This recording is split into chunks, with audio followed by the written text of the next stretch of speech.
Episode 23 प्रेम या कर्तव्य। उस रहस्यमयी शख्स की और सब लोग हैरानी से देख रहे थे।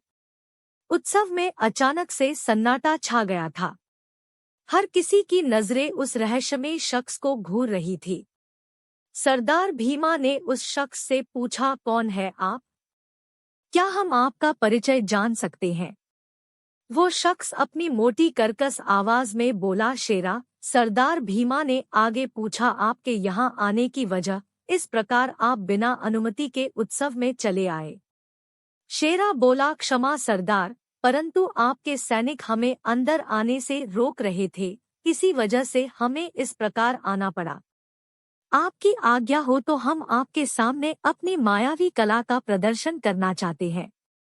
सरदार भीमा अपने हाथ से इशारा करते हुए बोला, अनुमति है, हम सहर्ष आपका प्रदर्शन देखना चाहेंगे। शेरा ने अपने मायावी करतब शुरू किए। उस शख्स के मायावी करतबों से उत्सव में मौजूद लोगों में खौफ और आश्चर्य दोनों थे। सरदार भीमा ने उसकी तारीफ करते हुए कहा, लाजवाब, तुमने को मायावी करतब अभी दिखाए, उनकी तारीफ में जो कहा जाए वो काम है। हम आपकी कला से बहुत खुश हैं, मांगिए आपकी जो इच्छा हो, हम सहर्ष उसे पूर्ण करना चाहेंगे। शेरा मुस्कुराया और बोला, सोच लीजिए सरदार, कहीं हमारे मांगने के पश्चात आप अपने वचन से मुकर जाए। सरदार भीमा बोला, गजकेशरी सरदार, अपने वचन के पक्के हैं, प्राण जाए परंतु वचन ना जाए। आप निःसंकोच मांगिए, हम अवश्य पूर्ण करेंगे। धन दौलत, हीरे जेवरात? शेरा बोला, ना धन ना दौलत, ना हीरे ना ही जेवरात, हम तो मृत्यु के पुजारी हैं, हमें प्राण चाहिए। इस युवती के प्राण, यह सुन सब लोग घबरा गए। राधिका अपनी ओर उस शख्स का इशारा देख घबराते हुए मन ही मन बोली, यहाँ जिससे देखो बस हमारा ही दुश्मन बना पड़ा है। आखिर हमने क्या बगड़ा है इस सदी के लोगों का, जो हमारे पीछे हाथ धो कर पड़े हैं। सेनापति मृगभानु ने अपनी तलवार उस शख्स की गर्दन पर रख दी और गुस्से से बोला, तुम्हारा इतना दुस्साहस, हमारी गजमाता के प्राण लेने की बात कर रहे हो?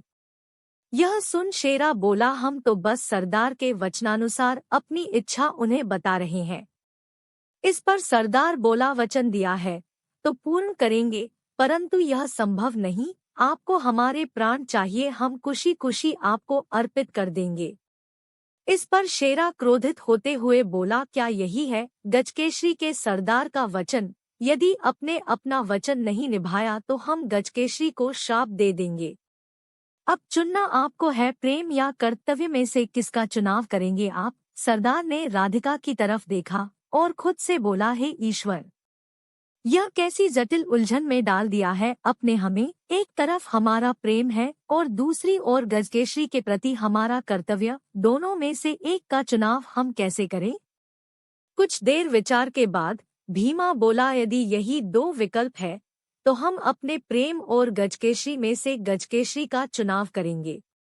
राधिका मन ही मन बोली, हमें पता था तेरी तो वाट लग गई राधिका बेटा, सोचा था यह सरदार तेरी मदद करेगा, इसने तो तुझे मौत के मुंह में डाल दिया। यह सुन शेरा हंसते हुए बोला, हमें यकीन था तुम यही चुनोगे भीमा। जो नियति में नहीं उसका चुनाव अक्सर दुखद अनुभूति लाता है। इस पर भीमा बोला, शेरा, हमने गजकेशरी को चुना है परंतु अपने प्रेम का साथ नहीं छोड़ा। यह सुन शेरा बोला, अर्थात? इस पर भीमा बोला, हम अपना वचन निभाएंगे, कर्तव्य भी और प्रेम भी। अगर आपको हमारी रुद्रप्रिया के परंग लेने हैं तो पहले हमसे टकराना होगा। शेरा मुस्कुराते हुए अपनी कर्कश आवाज में बोला, मंजूर है हमें तुम्हारी चुनौती। सरदार भीमा ने ऐलान करते हुए कहा, कल सूर्योदय के पश्चात हम शेरा के साथ युद्ध करेंगे। शेरा भी इस पर सहमति जताते हुए बोला, ठीक है, परंतु यदि हम जीते तो तुम्हें स्वयं इस युवती का हृदय अपने हाथों से निकाल हमें सौंपना होगा। भीमा बोला, मंजूर है। उत्सव समाप्त हो चुका था। उत्सव समाप्ति के पश्चात सब लोग उस जगह से प्रस्थान करने लगे। सरदार भीमा ने सेनापति मृगभानु को अपने समीप बुलाया और उनके कान में कुछ कहा। उसे सुनकर सेनापति जी बोले, जैसी आपकी आज्ञा सरदार। उसके पश्चात सेनापति जी वहां से चले गए। राधिका अपने कक्ष में आ चुकी थी। वो बहुत अधिक डरी हुई और परेशान दिख रही थी। उत्सव में जो भी हुआ उसे सोच सोचकर वो सो भी नहीं पा रही थी और अपने कक्ष में इधर से उधर चक्कर लगा रही थी कि तभी भीमा वहां आया और बोला, आप सोई नहीं अभी तक? इस पर राधिका भड़कते हुए बोली, क्या है आप? कैसे विचित्र इंसान हो, अभी हमारी मौत का सौदा उस दानव से करके आए हो और मुझसे पूछ रहे हो? मैं अभी तक सोई नहीं। सोचा था अपनी सदी लौटेंगे अपने माँ बाबा के पास, परंतु अब तो लगता है कल सुबह का सूर्योदय हमारी लाइफ का लास्ट सूर्योदय होने वाला है। भीमा राधिका के मुख पर हाथ रखते हुए बोला, ऐसी अशुभ बातें अपनी मुख से ना निकालिए। आप पर आने वाले खतरे को पहले हमसे टकराना होगा। विश्वास है ना आपको हम पर? राधिका भीमा की आंखों में खो गई और बोली, नहीं जानते। दिल चाहता है तुम पर यकीन करना, पता नहीं कैसा एहसास है यह। तुमसे नफरत है हमें, बर्दाश्त नहीं तुम, फिर भी दिल खींचा चला जाता है तेरी ओर। भीमा राधिका को प्रेम से बोला, कुछ नहीं होगा आपको। कुछ क्षण के बाद राधिका बोली, गुड नाइट, और फिर जाकर पुष्ट सेज पर लेट गई। भीमा बोला, कभी कभी कितने विचित्र शब्द बोल जाती है, परंतु भले ही हम इनकी भाषा के इन शब्दों के अर्थ न समझ पाए, लेकिन उनके एहसास समझ सकते हैं। भीमा भी राधिका के बगल में जमीन पर लेट गया और राधिका को निहारते निहारते कुछ क्षण बाद उसे भी नींद आ गई। वहीं दूसरी तरफ शेरा खुशी से उस लाल चिड़िया से कह रहा था, बस कुछ क्षण की प्रतीक्षा और उसके पश्चात हम राधिका के हृदय से आपकी रूह को धड़कन देंगे। आखिर क्यों लेना चाहता है शेरा राधिका के प्राण?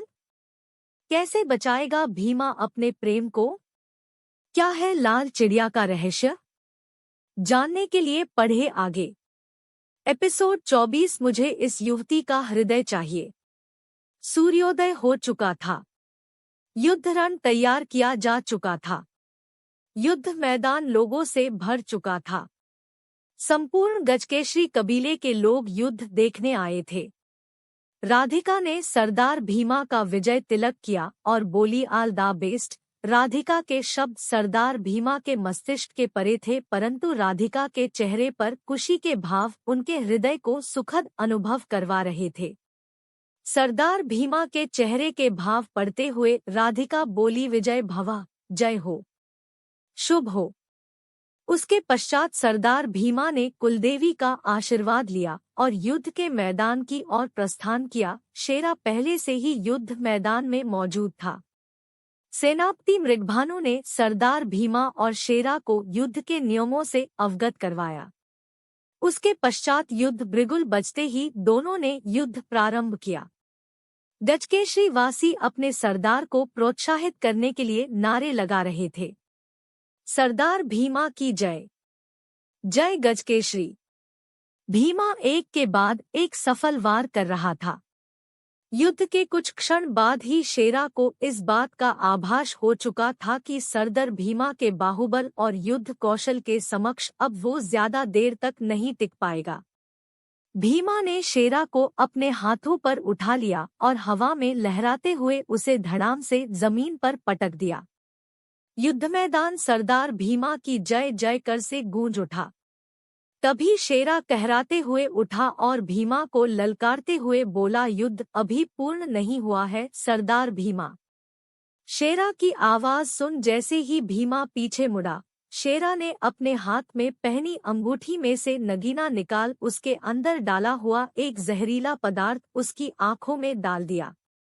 भीमा की आंखें दर्द करने लगी और आंखों के सामने अंधेरा छाने लगा। मैदान में सन्नाटा छा गया। हर कोई अपनी जगह से खड़ा हो गया। यह क्या हो गया? उसने हमारे सरदार के नेत्रों में कोई पदार्थ डाला। राधिका भी सरदार भीमा को इस तरह पीड़ा में देख अपने स्थान से खड़ी हो गई। उसका हृदय भीमा के लिए चिंतित होने लगा। यह चीटिंग है। शेरा ऐसा कैसे कर सकता है? यह तो युद्ध के नियमों के विरुद्ध है। यह सब देख सेनापति मृगभानु युद्ध मैदान में कूद पड़े और बोले, दुष्ट, जब हमारे सरदार के हाथों पराजित होने की बारी आई तो तुमने छल से उनकी दृष्टि पर प्रहार किया। तुमने युद्ध के नियमों का उल्लंघन किया है, इसलिए यह युद्ध रोक दिया जाता है। शेरा शैतानी मुस्कान के साथ बोला, युद्ध के नियमों में निहित था, हम अपने शस्त्र अपने अनुसार प्रयोग कर सकते हैं। भीमा ने बल और नीति का प्रयोग किया और हमने मस्तिष्क का, जो तुम्हारे लिए छल है वो हमारी युद्ध नीति है। युद्ध नियमों का उल्लंघना तो आप कर रहे हैं सेनापति जी। तभी सरदार भीमा ने सेनापति जी से को अपने हाथ से इशारा कर रोकते हुए कहा, यह युद्ध नहीं रुकेगा। युद्ध पूर्ण होने से पहले मैदान से भागना कायरता है। युद्ध पूर्ण होने से पहले युद्ध को रोकना गजकेसरी के स्वाभिमान को लज्जित करने जैसा होगा।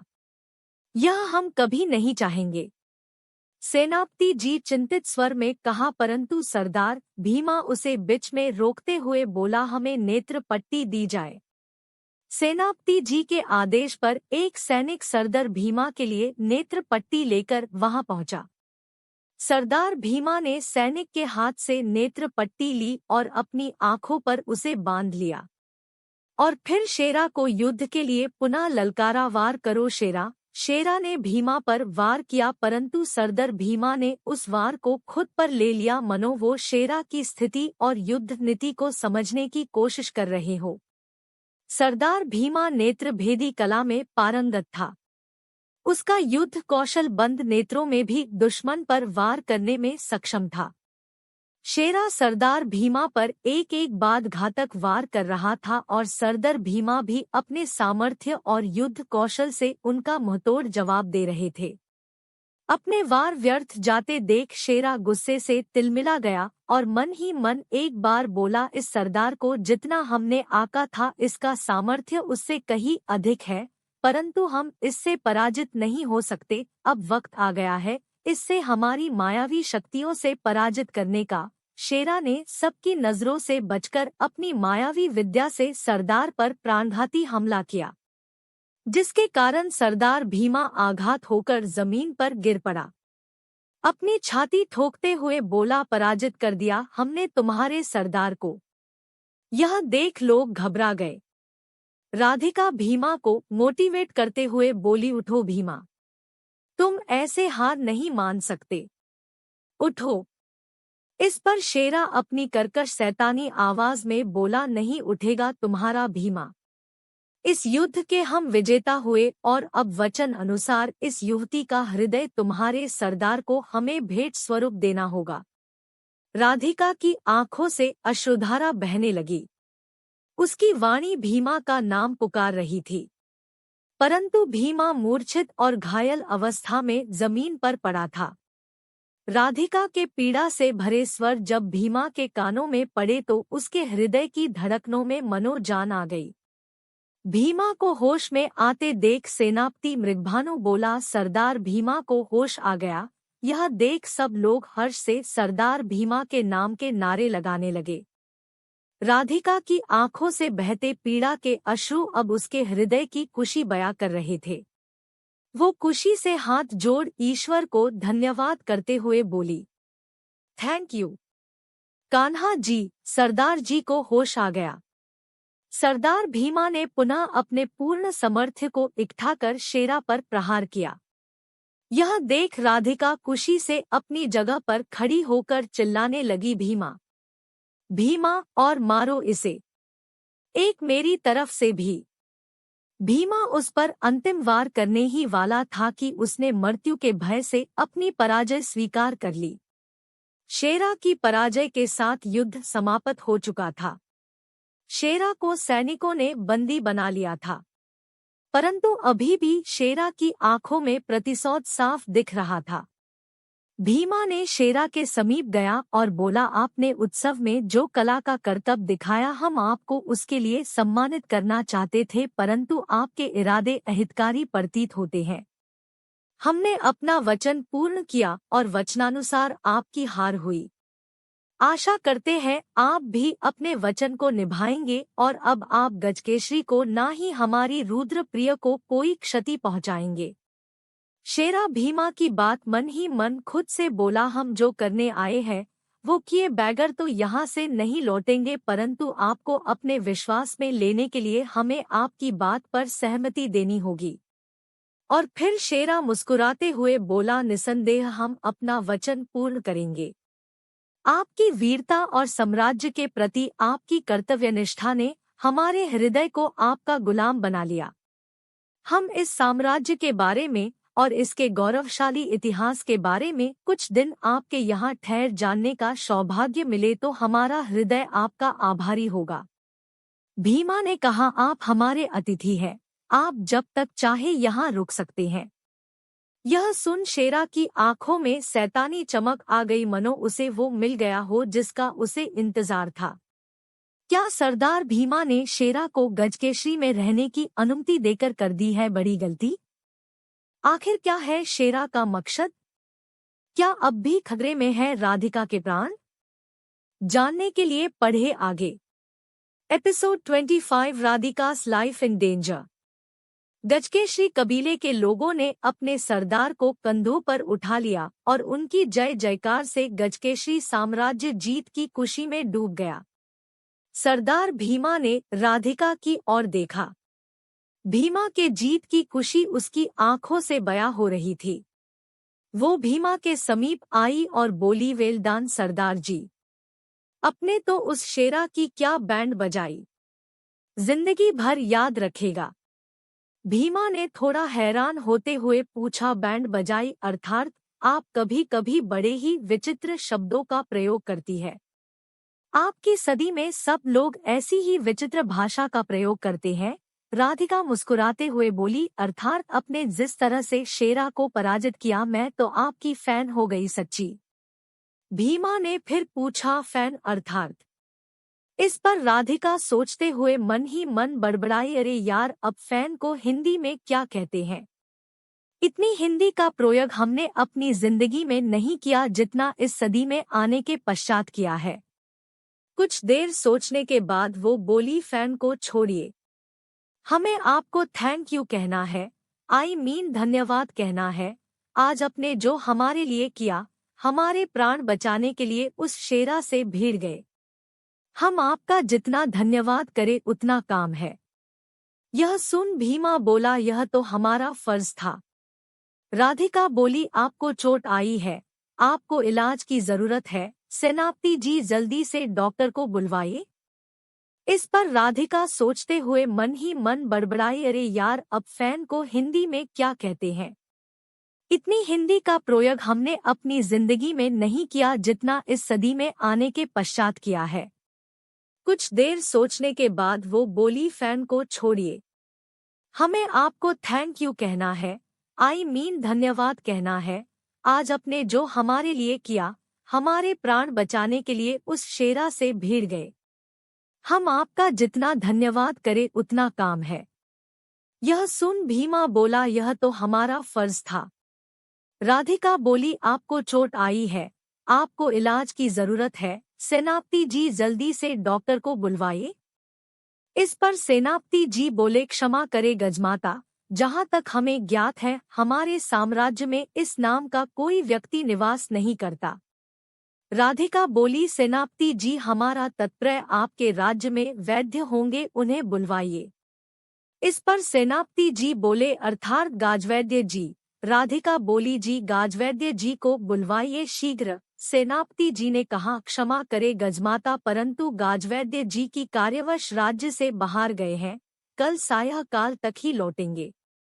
राधिका चिंतित होकर बोली, हम कल शाम तक का वेट नहीं कर सकते, आप एक काम करें, हम आपको कुछ औषधियों के नाम बताते हैं, आप शीघ्र अति शीघ्र उनका प्रबंध करवाइए। सेनापति मृगभानु ने कहा, जी गजमाता, हम अभी सब प्रबंध करवाते हैं। कुछ देर बाद सेनापति जी गजमाता के द्वारा बताई सभी औषधियों को औषधालय से लेकर गाजमहल पहुंचे और औषधीय गजमाता को देते हुए बोले, गजमाता आपकी आज्ञा अनुसार हमने सभी औषधियों का प्रबंध कर दिया है। राधिका बोली, वेरी गुड, आई मीन ठीक है, आप इन्हें यहाँ रख दीजिए। इसके पश्चात संपत्ति जी गजमाता से आज्ञा लेकर वहां से चले गए। राधिका ने उन औषधियों से एक लेप तैयार किया और फिर सरदार भीमा के घावों पर लगाने लगी। यह देख सरदार भीमा बोला, आपकी हमारे प्रति चिंता और सेवा भाव देखकर हमारे हृदय को अच्छा लगा। इस पर राधिका झट से बोली, इसमें इतना खुश होने वाली कोई बात नहीं, हमारे हृदय में आपके लिए कोई चिंता या प्रेम नहीं है। वो तो आपने हमारे प्राण बचाए हैं, इसीलिए हम बदले में आपका इलाज कर रहे हैं। भीमा मुस्कुराते हुए बोला, खुद से मन ही मन बोला, वजह जो भी आप, इसी बहाने आप हमारे इतने समीप तो आई। राधिका भीमा को ऐसे मुस्कुराते देख बोली, कितने विचित्र है आपको चोट लगी है और आप मुस्कुरा रहे हैं। इस पर भीमा बोला, आप जिस प्रेम भाव से हमारा उपचार कर रही है, उसके समक्ष हमें दर्द की अनुभूति ही नहीं हो रही। राधिका बोली, यू आर मेड, आपके यह सारे प्रयास व्यर्थ है। हम जानते हैं आप हमारी छवि में अपनी रुद्रप्रिया ढूंढते हैं, परंतु हम रुद्रप्रिया नहीं, राधिका है। हमारे और आपके प्रेम के बीच सदियों के कभी ना मिटने वाले फासले हैं। यह सुन भीमा थोड़ा उदास हो गया। राधिका ने सरदार भीमा के घावों पर मलहम लगाने के पश्चात उनसे बोली, हमने आपके घावों पर यह लेप लगा दिया है, इससे आपको आराम मिलेगा। उसके पश्चात वो कक्ष के बाहर जाने लगी। भीमा उन्हें रोकते हुए बोला, रुकिए, आप इस वक्त कहाँ जा रही है? राधिका बोली, हम अपने कक्ष में जा रहे हैं। आपको किसी चीज की आवश्यकता हो तो हमें किसी दासी के हाथों मैसेज भिजवा देना। इस पर भीमा बोला, मैसेज अर्थात? राधिका बोली, अर्थात संदेश। और हाँ, वो हमें आपको कुछ देना है। राधिका भीमा को एक पत्र भेंट किया। भीमा ने आश्चर्यचकित होते हुए पूछा, क्या लिखा है इसमें? कहीं हमारे लिए प्रेम पत्र तो नहीं? भीमा उस पत्र को खोलने लगा, तभी राधिका उसे रोकते हुए बोली, नहीं, यह पत्र आप अभी नहीं खोल सकते। अभी आपको आराम की आवश्यकता है। कल प्रातः कल तक का इंतजार कीजिए सरदार जी।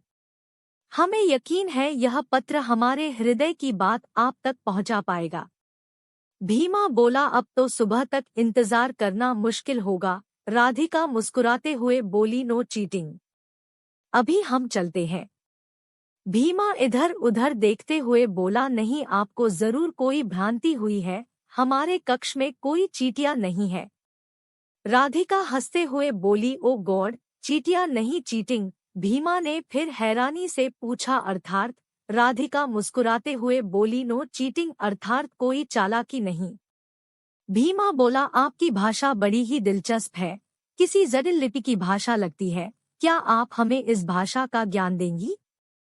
इस पर राधिका बोली, जरूर, परंतु अभी नहीं। अभी आप शांति से आंखें बंद कीजिए और आराम कीजिए। उसके पश्चात राधिका वहां से चली गई। भीमा लेटे हुए मन ही मन सोच रहा था, दूरियां सदियों की ही सही, हमें अपने प्रेम पर पूर्ण भरोसा है।